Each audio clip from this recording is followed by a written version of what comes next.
While President Obama continued his jobs bill campaign in Denver today, Republicans were still looking for a 2012 presidential candidate. Their hope for an alternative to frontrunners Rick Perry and Mitt Romney, and apparently now possible frontrunner Herman Cain, will be dashed tonight when New Jersey Governor Christie fails to announce a bid for president in a speech at the Reagan Library in California. Christie's brother, a Republican fundraiser, told a New Jersey paper today, "I'm sure that he's not going to run. If he's lying to me, I'll be as stunned as I've ever been in my life." But the New York Times reports tonight, people close to the governor say Mr. Christie was not totally immune to the flattery and that his brother's statement was more definitive than it should have been. A Republican close to Mr. Christie said Tuesday that the governor had not changed his mind but had begun to reconsider his absolute refusal. Christie's address tonight is entitled Real American Exceptionalism.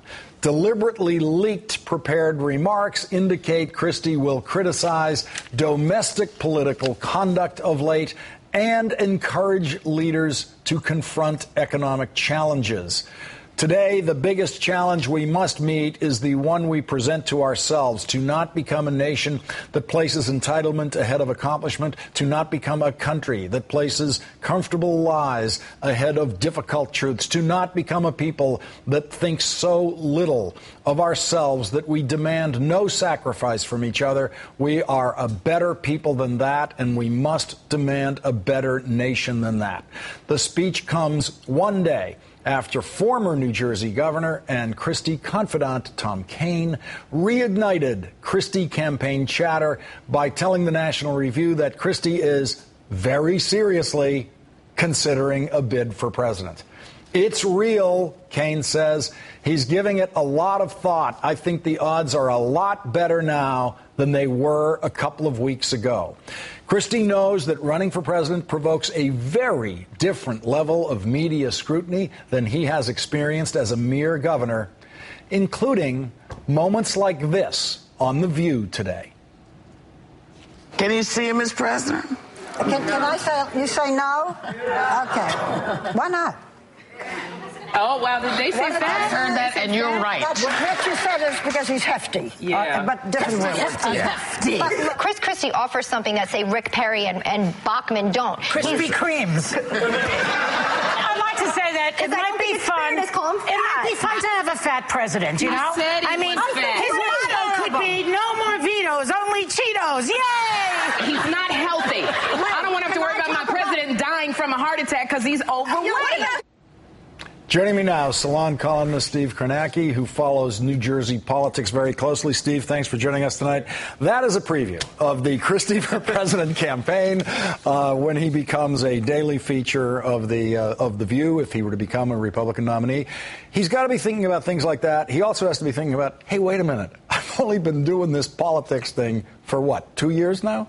Well, he's been doing politics a lot longer, and it's kind of interesting because there's a lesson buried early in his career that I think most people don't know about that I think is really relevant to what's going on right now. He's one of those guys who I think when he was in middle school, when he was in high school, he was rehearsing the inaugural address in the bathroom mirror. He's always wanted to run for office. He was the student president at the University of Delaware, and he's a New Jersey guy, and he's always dreamed the New Jersey governorship. And early in his career, he got elected to a county board out in New Jersey, and it was supposed to be sort of the first step in the rise of Chris Christie. And he did the whole act he's doing right now, the kind of bull in the china shop. But there wasn't YouTube, there weren't TV cameras. There were just a bunch of angry county officials who really resented this guy. And they basically drove him out of county politics. He was defeated in a race for the state legislature. He was defeated in a Republican primary in his re-election bid to the county freeholder board in New Jersey. And at 34 years old, it looked like Chris Christie's career was absolutely over. And I think the lesson he draws from that is there's a risk in doing too much too soon, in reaching too far too soon. He just got elected governor less than 2 years ago. Now everybody's talking about going national. And I think he thinks back to that moment early in his career and says, you know what?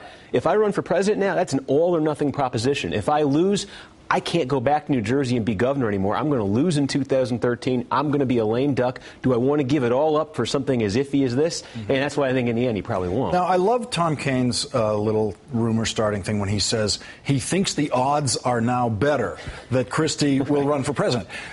the odds being better than 0. I mean, here's a guy who's threatening to kill himself if necessary to prove to you he's not going to run for president. So it's pretty easy for the odds to get better than 0, isn't it? Now he'll just seriously wound himself. I think that's what we've upgraded it to. Although it's funny, having filed in New Jersey, Tom Kean is such a shameless flirt. The guy left the governorship in 1990. He himself has flirted with running for office 6 times since then, launching trial balloons like this. Now he's 76 years old, so I guess he's doing it for other people. So what do national Republicans not realize about Christie? I mean, we've seen these candidates emerge who are supposed to be the savior, and then you discover, oh, wait, those jobs in Texas, there's this other thing you don't know about. You know, what would they suddenly discover that they wouldn't be so crazy about? Or when you look at Perry, I think the one that's really killed him on the Republican side is immigration. Yeah, sure. Which people and immigration, really know about. And that's right there with Christie, too, because Christie brings... What has the man done on immigration? Well, he committed the crime of being in law enforcement and realizing that if you're in law enforcement as a federal prosecutor in New Jersey,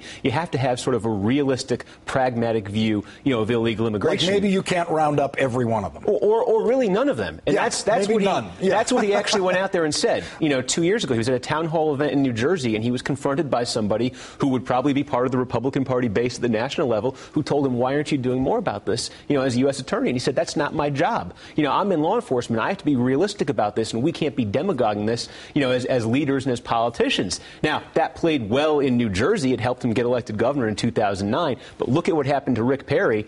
Imagine what happens to Chris Christie. And there's a lot of examples like that. You got a third of Republican voters in places like South Carolina who believe that the President of the United States is a Muslim, no matter what he says about it.